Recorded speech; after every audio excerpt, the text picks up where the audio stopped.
製作過程同埋食譜呢，已經擺咗 description 裏邊啦。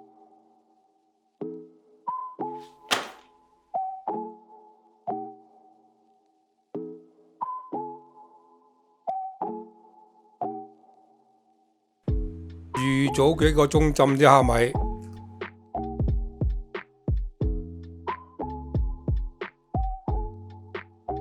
之後將佢略略改細，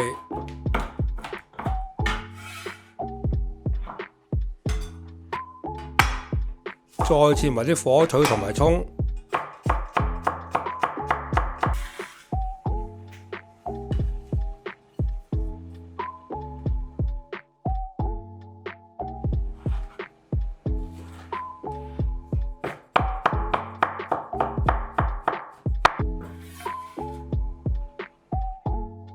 擺埋一邊先，將兩樣粉倒埋一齊，然後加一半水，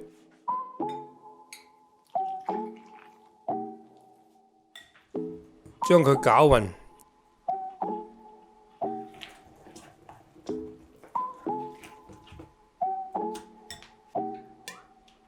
然後再加入油，搞到啲油俾啲粉漿索晒為止。就可以加埋另一半水落去啦，將佢攪勻，就可以加埋啲配料入去啦。撈勻後就可以加埋啲調味料入去，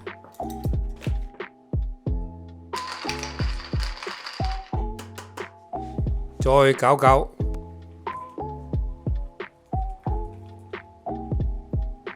俾佢坐10分鐘，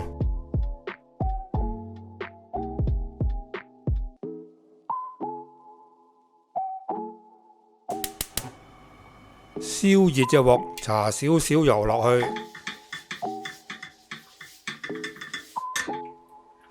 粉漿落鑊之前將佢攪一攪，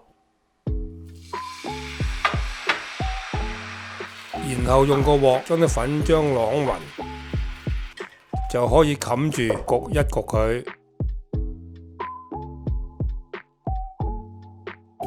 大概1分鐘到就可以將佢反轉。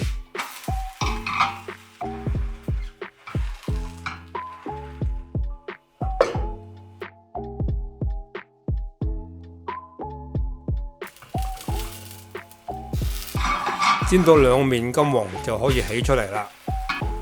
如果要香脆嘅話，就煎耐啲啦。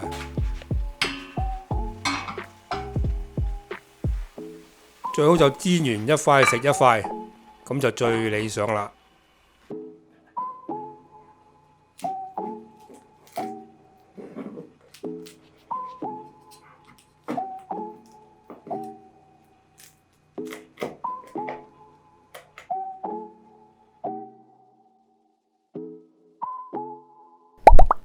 多謝收睇，